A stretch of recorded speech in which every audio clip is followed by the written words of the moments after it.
오늘 말씀 제목은 애굽 사람의 물품을 취하리라 라는 말씀입니다. 교회 안에도 그렇고 교회 밖에도 그렇고 세상 안에도 그렇고 이원론이라는 것이 존재를 합니다. 이원론이라는 것은 뭐냐면 두 세계를 나누는 겁니다.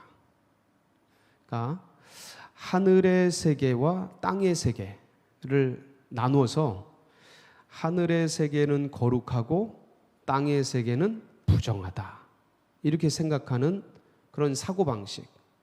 달리 말하면 영은 거룩하고 육은 속되다. 맞는 말 아닌가요? 이렇게 하실 수 있는데, 근데 이렇게 나누는 것, 나누어서 그렇게 생각하는 것, 이것을 이원론적 사고라고 합니다. 그러니까 사실은 이것은 구별해야 될 부분이지 나누거나 차별해야 될 부분은 아닌 것입니다. 근데 우리도 모르게 하늘의 것, 하나님의 것, 영의 것, 교회의 것, 성전의 것, 이것은 거룩하고 땅의 것, 육의 것, 이 세상의 것은 속되는, 그러니까 영은 거룩하고 육은 속된 것으로 인식하고자 하는 어떤 본능적이랄 것까지는 없지만 굉장히 누구나 다 그렇게 사고하고 싶어하는 경향성이 있습니다.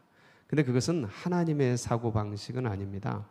왜냐하면 가장 영적인 것이 뭐로 나옵니까? 가장 육적인 것으로 나옵니다. 무슨 말씀이냐면 이 세상은 어디로부터 나왔습니까?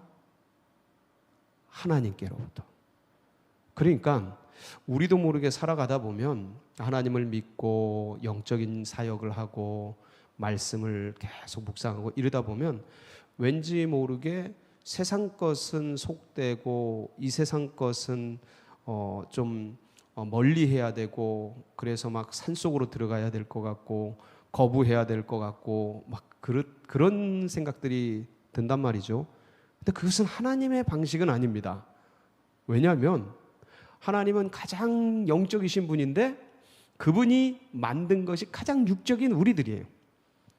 가장 세상적인 세상이에요. 이 세상은 하나님이 만드셨어요. 그러니까 세속적인 인간적인 것들은 우리가 거부해야 되지만 이 세상, 자연 만물, 인간, 이런 이 육적인 것들이라고 칭해지는, 통칭되는 그런 것들은 하나님에 의해서 나오게 됐기에 그것들을 이렇게 거부하고 이원론적으로 그렇게 사고하는 경향성은 지양해야 될 것입니다. 그래서 저희가 어릴 때 막 그런 경우들도 있었어요. 어떻게 거룩한 교회에 드럼을 칠 수가 있느냐? 예? 더 심한 교회 같은 경우, 저희 교회는 그렇지 않았습니다만 더 심한 교회 같은 경우는 성결교회 내에서도, 사실 북치고 장구치고 시작된 게 성결교회인데, 근데 그 성결교회 내에서도 박수 치는 거, 이런 거가 어떻게 거룩한 성전에서, 거룩한 교회에서 박수를 치느냐? 막 율동하는 거, 이런 거 금지시키고 막 그랬습니다. 그런 것들을 생각해 보면 어떤 면에서는 그 유교적 어떤 잔재들, 성속을 구별하는 그런 어떤 유불선 종교의 그런 영향력들이 우리 안에 있고 그 위에 기독교가 세워진 그런 영향이 아니었을까, 이렇게 사료되는데요. 근데 하나님은 전혀 그렇게 생각하지 않아요. 오히려 세상 것을 통해서 하나님의 것을 만들어 가기를 원하셔요. 이 세상 속에 하나님의 나라를 만드시길 원하셔요. 그래서 이런 부분들에 대해서 우리가 다시 한번 정립할 수 있는 좋은 귀한 말씀이 오늘 본문에 등장을 합니다. 그래서 애굽 사람의 물품을 취하리라 라는 말씀을 가지고 도대체 왜 하나님께서 이제 막 바쁘게 그 밤중에 떠나가는 이스라엘 백성들에게 굳이 애굽 사람들이 가지고 있는 그 물품들, 어떤 면에서는 정말 영적으로 보기에 이 성경을 애굽과 히브리 민족 이스라엘 백성들로 따지면 애굽은 속된 세계 아닙니까? 예? 육적인 세계. 이스라엘 백성들, 히브리 민족은 거룩한 하나님의 택한 백성들이란 말이에요. 근데 이 거룩한 하나님의 백성들이 속된 육적인 세계 애굽을 떠나는데 굳이 속적인 애굽의 것을 취해 가지고 나가게 하시려는 그 의도가 무엇이었을까? 그래서 우리의 오늘 이 말씀을 들으면 우리의 사고가 어떤 면에서는 굉장히 도전받고 기존의 성속을 나누는 영은 거룩하고 육은 뭐 천하다 이런 사고를 하게끔 하는 그런 것들, 세상의 것들은 안 좋은 것, 속된 것이고 하나님의 것은 거룩한 것이다라고 이 이분법적으로 사고하는 그런 것들에 대해서 어떤 면에서는 약간 교정을 할 수 있고 다시 생각해 볼 수 있는 좋은 말씀이 이제 오늘 본문입니다. 이스라엘 백성들이 하나님의 말씀을 통해서 출애굽을 하게 되지 않습니까? 근데 그 출애굽할 때에 하나님께서 모세에게 이런 말씀을 하셔요.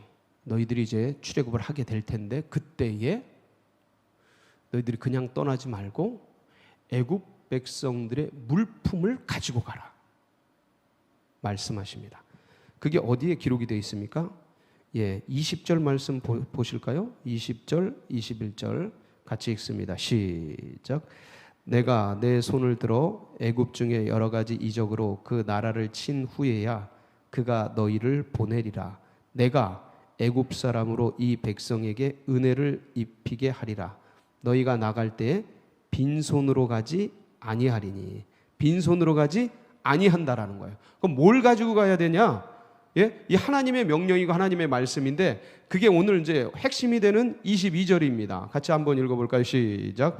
여인들은 모두 그 이웃사람과 및 자기 집에 거류하는 여인에게 은폐물과 금폐물과 의복을 구하여 너희의 자녀를 꾸미라. 너희는 애굽 사람들의 물품을 취하리라. 그러니까 보세요. 너희가 이제 출애굽을 통해서 유월절을 통해서 나가는데 그런데 그냥 나가지 말아라. 애굽 사람들에게 전능하신 하나님께서 은혜를 입게 할 거다. 너희들이 어떤 은혜냐면 빈손으로 나가지 않는 은혜다. 그래서 너희들이 그 애굽 사람들이 너희에게 은혜를 물품을 막 줄 때 너희는 그걸 가지고 자녀들을 금, 은, 보석으로 꾸며라. 그리고 너희들도 그것을 물품을 취해서 챙겨서 나가라는 거예요. 나가라는 거예요. 자, 그럼 여기에는 어떤 깊은 주님의 배려와 뜻이 숨어 있냐라는 것이죠. 그래서 첫 번째가 뭐냐면 하나님이 히브리 민족의 이스라엘 백성들의 하나님의 백성들의 고난받는 것을 아신다라는 거예요. 그러니까 이스라엘 민족 그 야곱의 70여 그 형제들이 가족들이 이배굽을 했지 않습니까?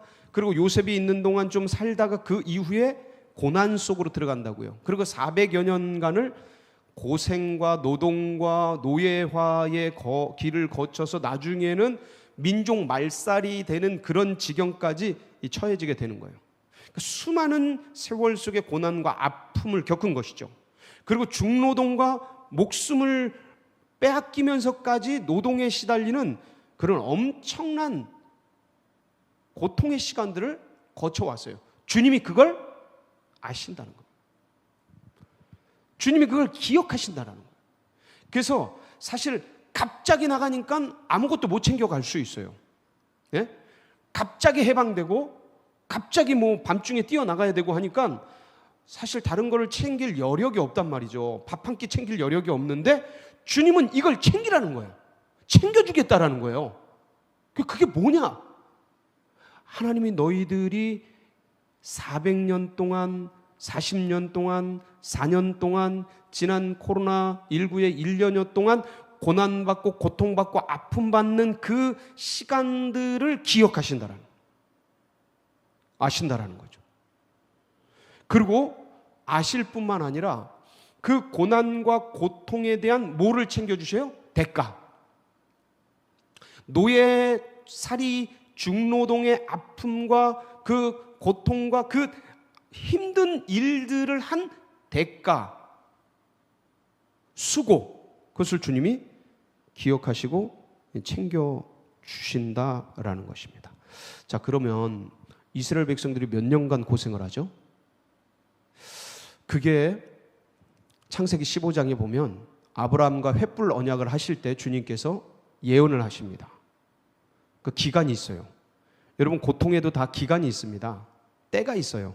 그래서 창세기 15장 12절로 13절에 보면 몇 년인지 나와 있습니다. 한번 읽어볼까요? 시작. 해 질 때에 아브라함에게 깊은 잠이 임하고 큰 흑암과 두려움이 그에게 임하였더니 여호와께서 아브라함에게 이르시되 너는 반드시 알라. 내 자손이 이방에서 객이 되어 그들을 섬기겠고 그들은 400년 동안 네 자손을 괴롭히리니. 몇 년 동안이요? 400년 동안 섬기겠고 그 자손, 네 자손을 괴롭히리니. 그러니까 히브리 민족이 애굽 민족을 섬기고 애굽 민족은 히브리 민족을 괴롭히고 억압하고 탄압하는 그 기간이 몇 년이라고요? 400년. 그러니까 이 400년 동안 어떤 면에서는 임금도 못 받고 노동에 대한 대가도 못 받고 사실 오히려 몸이 상하도록 생명이 지나도록 노동하고 아무런 대가 못 받고 그렇게 지내온 거예요. 이게 노예고 종이죠. 그런데 그걸 주님이 기억하시고 챙겨주시는 거예요. 아무도 생각 못하는데 그냥 자유만 얻으면 해방만 되면 그것으로 족하고 너무 기쁠 것 같은데 주님은 그게 아니에요. 그거 챙겨주시는 거예요. 이 첫 번째 의미입니다. 이게 노동과 수고와 그동안의 고통에 대한 그것을 주님이 아시고 기억하시고 그들을 챙겨주시는 거예요. 그래서 놀랍게도 하나님께서 그러면 어디에 그 말씀이 있어요? 챙겨주신다는 말이 그 예언의 말씀 14절 창세기 15장 14절에 한번 보시겠습니다. 시작. 그들이 섬기는 나라를 내가 징벌할지며 그 후에 내 자손이 큰 재물을 이끌고 나오리라. 이게 400년 전에 주님께서 예언하신 거예요. 그러니까 내가 그 섬기는 나라를 징벌하겠다. 애굽을 징벌하겠다. 이게 이제 10대 재앙으로 나오죠. 그러고 나서 네 자손이 뭘 가지고 나와요? 큰 재물. 여러분, 이때 이게 어마무시한, 지금으로 말하면 몇십조, 모르겠어요. 몇백조까지 될지. 어마어마한 재산을 가지고 나옵니다. 예, 상상 이상의 재산을 가지고 나와요. 이때 챙겨 가지고 나온 게 장정만 60만 명이었으니까 거기 여자들, 여인네들, 애들을 다 챙겼잖아요. 애들 금은 보석으로 다 꾸몄잖아요. 그러니까 이들이 가지고 나온 게 어마무시한 자산인 거예요. 400년 동안 모아가지고 나올 수 있는 그런 자산일 수 있었던 거예요. 예, 굉장한 거죠. 그래서 그러면 실제적으로 이것이 역사 속에서 어떻게 이루어지냐? 여러분, 이 모세를 통해서 이제 출애굽기 12장에 보면 6월절의 밤이 이제 일어난다고요. 그래서 그때 이제 이스라엘 백성들이 막 이제 막 그 캄캄한 밤에 막 탈출할 때 그 급한 와중에도 모세가 이 말씀을 기억하고 이스라엘 백성들로 하여금 애굽 백성들에게 물품을 취하도록 명령합니다. 출애굽기 12장 35절 36절이에요. 시작. 이스라엘 자손이 모세의 말대로 하여 애굽 사람에게 은금 패물과 의복을 구하매 여호와께서 애굽 사람들에게 이스라엘 백성에게 은혜를 입히게 하사 그들이 구하는 대로 주게 하심으로 그들이 애굽 사람의 물품을 취하였더라. 예, 이 역사적으로 정확하게 기록이 돼 있죠. 그러니까 이게 10번째 재앙이 뭐예요? 장자를 죽이는 재앙 아닙니까? 뭐 왕으로부터 저 뒷돌 뭐 맷돌 위에 있는 그 여인의 아들네까지 장자는 다 죽었단 말이에요. 그러니까 이 애굽 전체가 다 곡소리로 가득한 거예요. 그들은 너무너무 무서웠던 거예요. 이 전염병인지 뭔지 모르지만 죽음의 사자가 와서 온 전역에 있는 장자가 없는 사람들이 없지 않습니까? 다 죽어나가고. 그런데 이게 다 누구 때문이에요? 히브리 민족 때문이고 저들의 그 신 때문이라는 걸 이때는 10가지 재앙을 통해서 다 알고 있었어요. 그러니까 벌벌 떨고 있는데 히브리 민족이 와서 저 이제 나가려고 그러는데 물품 좀 주세요. 나가려고 그러는데 재물 좀 주세요. 나가려고 그러는데 금부치가 필요해요. 이러니까 5만 가지 다 가지고 빨리 나가라고 다 갖다 준 거예요. 가지고 있는 거 다 죽게 생겼으니까 자기들이. 그러니까 그냥 다 꺼내가지고 다 준 거예요. 다 준 거예요. 그러니까 엄청났던 것이지요. 자, 그러면 이 첫 번째 히브리 민족의 고난의 대가, 그 수고와 중노동에 대한 대가와 어떤 면에서는 상이죠.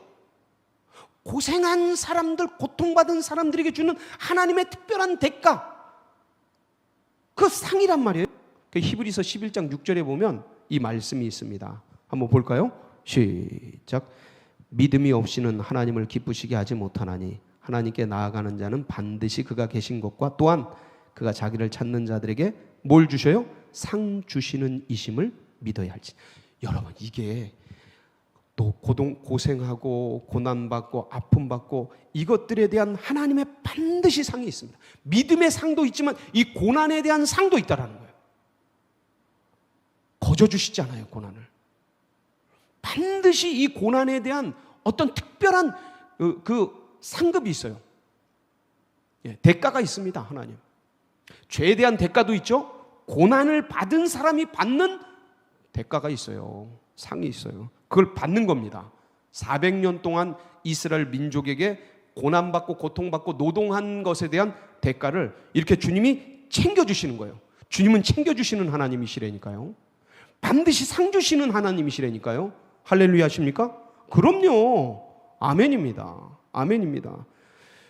그래서 우리가 주를 위해 저희들은 상급 뭐 이렇게 대가를 받고자 하진 않죠. 근데 하나님이 챙겨주셔요. 기억하십니다.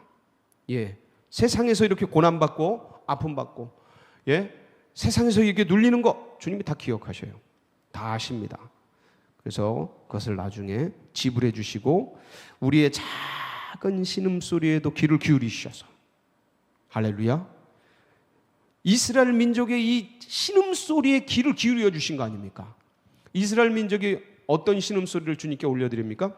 이때 히브리 민족이요, 노동이 얼마나 큰지 힘든지, 예? 히브리 민족을 말살 정책을 쓰니까 얼마나 그 고통이 격한지, 예, 출애굽기 2장 23절에서 25절에 보면 탄식을 합니다. 이거 본능적인 거예요. 살려고, 아이고 하나님, 아이고 하나님. 한번 볼까요? 23절에서 25절 시작. 여러 해 후에 애굽 왕은 죽었고 이스라엘 자손은 고된 노동으로 말미암아 탄식하며 부르짖으니 그 고된 노동으로 말미암아 부르짖는 소리가 하나님께 상달된지라. 하나님이 그들의 고통 소리를 들으시고 하나님이 아브라함과 이삭과 야곱에게 세운 그의 언약을 기억하사 하나님이 이스라엘 자손을 돌보셨고 하나님이 그들을 기억하셨더라. 기억하신다니까요. 하나님 그 신음소리 들으신다니까요. 그리고 그 고통에 대한 대가, 상급, 상 주십니다. 수고에 대한 그 노동에 대한 상급을 주셔요. 그래서 이걸 챙겨주신 거예요. 아무도 기억 못하는데, 아무도 그 정신이 없는데 하나님이 약속하셨고 400년 전에, 그리고 모세를 통해 분명히 지시하시고, 그리고 그 바쁜 와중에도 확실히 챙기십니다. 정확하게 챙기셔요. 예. 그래가지고 이제 5만 가지 금은 보석을 다 가지고 나가죠.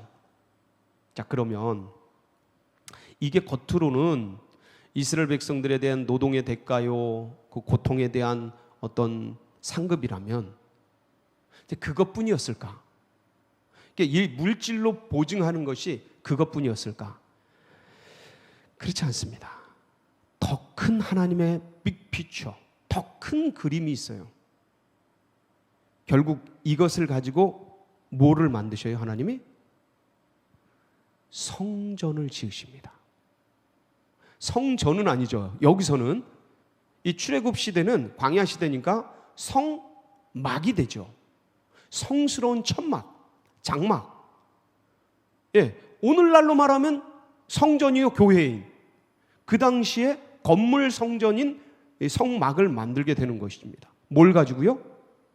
애굽에서 취한 물품을 가지고. 그러니까 이게 하나님의 큰 그림이에요.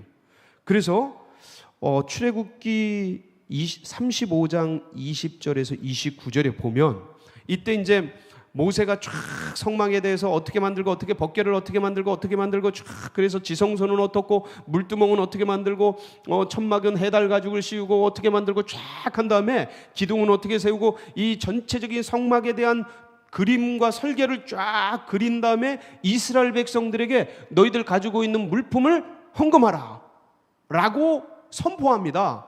주님께 드려라. 이런 성막을 지으려 하니까 주님께 드려라 할 때에 이스라엘 백성들이 가지고 있던 것 뭘 바칩니까? 가지고 나온 폐물, 은금 그런 걸 드리죠. 그게 어디서 가지고 나온 거예요? 애굽에서. 애굽에서 가지고 나온 거예요. 한번 보겠습니다. 뭘 바치나? 출애굽기 35장 20절에서 29절입니다. 이게 굉장히 중요해요. 한번 볼게요. 시작. 이스라엘 자손의 온 회중이 모세 앞에서 물러갔더니 마음이 감동된 모든 자와 자원하는 모든 자가 와서 회막을 짓기 위하여 그 속에서 쓸 모든 것을 위하여 거룩한 옷을 위하여 예물을 가져다가 여호와께 드렸으니 곧 마음에 원하는 남녀가 와서 팔찌와 귀고리와 가락지와 목걸이와 여러 가지 금품을 가져다가 사람마다 여호와께 금 예물을 드렸으며 무릇 청색, 자색, 홍색 실과 가는 배실과 염소털과 붉은 물들인 순양의 가죽과 해달의 가죽이 있는 자도 가져왔으며 은과 노스로 예물을 삼는 모든 자가 가져다가 여호와께 드렸으며 섬기는 일에 소용되는 조각목이 있는 모든 자는 가져왔으며 마음이 슬기로운 모든 여인은 손수실을 빼고 그 뺀 청색, 자색, 홍색 실과 가는 배실을 가져왔으며 마음의 감동을 받아 슬기로운 모든 여인은 염소털로 실을 뽑았으며 모든 족장은 호마노와 및 애복과 흉패에 물릴 보석을 가져왔으며 등불과 관유와 분향할 향에 소용되는 기름과 향품을 가져왔나니 마음에 자원하는 남녀는 누구나 여호와께서 모세의 손을 빌어 명령하신 모든 것을 만들기 위하여 물품을 드렸으니 이것이 이스라엘 자손이 여호와께 자원하여 드린 예물이니라. 이 예물은 어디서 왔을까요? 이 엄청난 예물들은 다 어디서 가지고 온 것이었을까요?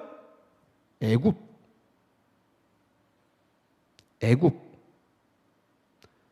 이게 주님의 큰 그림이셔요. 그러니까 애굽의 물품을 취하고 큰 재물을 가지고 나오게 하셔서 이 애굽의 물품으로 성전을 지으시는 거예요. 자, 그러면 여기에 뭔 뜻이 있냐 이거예요. 이게 주님의 큰 그림인데 왜 굳이 하나님은 하나님의 거룩한 백성들의 것을 가지고 하나님의 건물, 하나님의 성막을 지은 것이 아니라 애굽의 것을 가지고 나와서 그것으로 성전을 지으시냐 이거죠. 여러분, 여기에는 정말 엄청난 뜻이 숨어져 있습니다. 성속 개념을 깨트리는 거예요, 이게. 세계 것, 애굽의 것은 부정하고 히브리 민족의 것은 거룩하다라는 이 개념 자체를 깨버리는 거예요. 예. 그러니까 하나님은 애굽의 것 자체가 누구 거라는 거예요? 본래 하나님 거라는 거예요. 여러분, 이게 하나님의 큰 그림이십니다. 네, 이거는 정말 놀라운 장면이 아닐 수가 없습니다. 그래서 생각해 보면 맞아. 애굽, 나일강 그거 누구 겁니까? 누가 지으신 거예요? 지으신 분의 것이죠. 네? 애굽인의 것이 아니고. 그러니까 우리가 잘못 생각하면 그 애굽의 것은 속되고 천하고 세상 것이고 육의 것이고 히브리 민족 것은 거룩하고 의롭고 성결한 것이지 않느냐라고 생각할 수 있지만 달리 한번 생각해 보면 성막을 만든 게 결국 애굽에서 가져와서 그걸 바쳐서 만든 거라면 그 성막 자체가 애굽 것으로 물품으로 만든 건데 그러면 그 속된 것으로 거룩한 걸 만든 건데 그 세상 것으로 하늘의 것을 만든 건데 그 육의 것으로 영의 것을 성전을 만들었는데 이렇게 생각할 수 있는데 그걸 넘어서 한 번 더 생각해 보면 애굽, 나일강, 애굽 백성들이 가졌던 금은 보석 그 다 본래 누구 것이었냐라는 거죠. 하나님 거라는 거예요. 하나님 거. 자, 그러면 여기서부터 굉장히 중요한 개념이 나옵니다. 뭐가 나오냐? 세상 것으로 하나님의 일을 하라라. 세상 지식으로 하나님의 나라를 세우라는, 세상 물질로 하나님의 백성, 하나님의 교회, 하나님의 역사를 이루어가라는 이 개념이 나오는 거예요. 그래서 예수님께서 뭐라고 말씀하셔요? 예수님이 친히 예화를 드시죠. 불의한 청지기가 지혜롭게 일하는 그 비유를 통해 말씀하시잖아요. 뭐라고 말씀하셔요? 불의한 재물로 친구를 사귀라. 누가복음 16장 9절에 보면 예수님의 말씀입니다. 한번 볼까요? 시작. 내가 너희에게 말하노니 불의의 재물로 친구를 사귀라.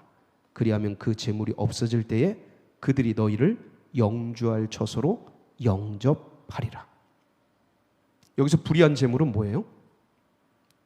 지금 제가 말씀드리는 애굽의 것입니다. 세상의 것이에요. 이 땅의 것이에요. 육의 것이에요. 이 육, 이 썩어질 육. 근데 이게 거룩한 거예요. 하나님이 만드신 거니까. 세상의 돈, 세상의 물질, 애굽의 물품, 그 세상 것인데, 육적인 것인데, 속된 것인데, 한 번 더 생각해 보세요. 하나님이 만드신 거예요. 하나님이 창조하신 것으로부터 나온 거예요. 하나님은 그 자체가 성속이 아니고 그걸 쓰는 사람이 어떻게 쓰느냐예요.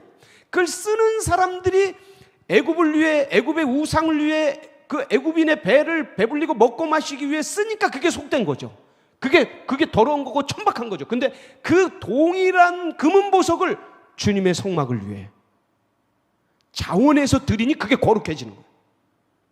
똑같은 돈 물질이었는데 그걸 주님 나라를 위해 쓰니, 주님의 목회를 위해 쓰니, 선교사들을 위해 쓰니, 개척자들을 위해 쓰니, 간사들을 위해 쓰니 그게 거룩해지고 의로워지고 선해지는 거예요.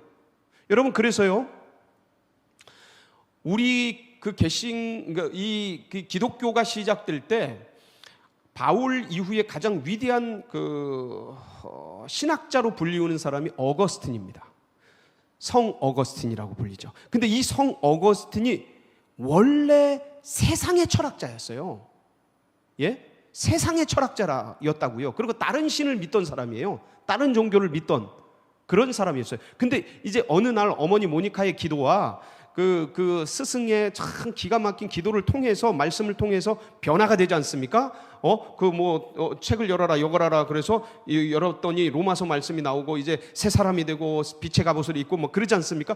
그러면서 이 어거스틴이 세속에서 배웠던 플라톤 철학을 가지고 우리 기독교에 엄청난 신학을 이룹니다.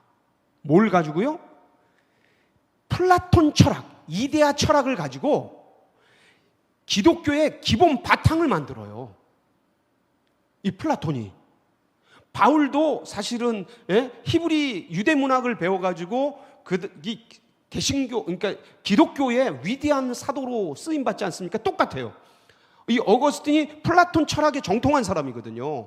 이 철학을 가지고서 교수였으니까 이 철학을 가지고 하나님 나라의 기독교의 바탕을 만든다고요. 그리고 더 나아가서 나중에 토마스 아퀴나스라는 신학 대전을 쓴 사람이 있지 않습니까? 이 사람은 누구를 전공한 사람이냐면 아리스토텔레스를 정통한 사람이에요. 그 아리스토텔레스의 신학, 그러니까 그 철학, 세상 학문을 가지고 뭘 써요? 신학 대전을 써요. 세상의 것, 세상의 지식, 세상의 사상, 세상의 재물, 세상의 것을 가지고 하나님의 성막을 세우라. 애굽의 물품을 취하라. 그래서 하나님 나라를 위해 써라. 주님 나라를 위해 써라. 불의의 재물로 친구를 사귀라.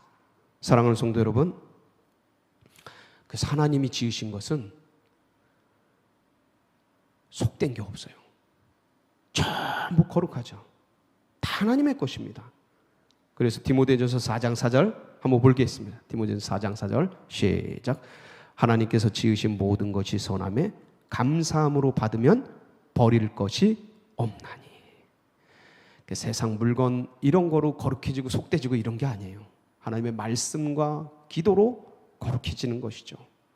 여러분, 이 땅에 살아가는 동안 우리가 이 세상 속에 발을 딛고 살아가고 이 세상의 것, 이거 다 세상의 것 아니겠습니까? 입고 먹고 마시는 거, 이 모든 걸 가지고서 이 세상의 지식, 이 세상에 있는 모든 걸 다 끌어모아서, 다 육의 것 다 끌어모아서 영의 것을 위해, 하나님 나라를 위해, 주님 성전을 위해, 주님의 교회를 위해, 주님의 백성들을 위해, 선교사들을 위해, 간사님들 위해, 목회자들을 위해 정말 아름답게 쓰고 헌신하고 드려서 30배, 100, 60배, 100배의 열매를 맺으시는 우리 성도님들 모두가 되시기를 주의 이름으로 축원합니다.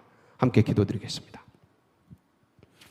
합심해서 기도할 때에 하나님, 이런 신앙과 이런 믿음 다음 세대들에게도, 새 가족들에게도 새겨지도록, 그리고 이 나라 민족과 세계 열방이 정말 이렇게 주님 앞에 돌아오도록, 그때에 우리 교회가 마중물처럼 주님 쓰임 받도록, 그리고 수능생 끝까지 12월까지 기도해 주시고, 여러분 각자의 기도 제목 붙들고 우리 주여 한번 부르짖고 기도하며 나갑니다. 부르짖습니다. 주여, 할렐루야.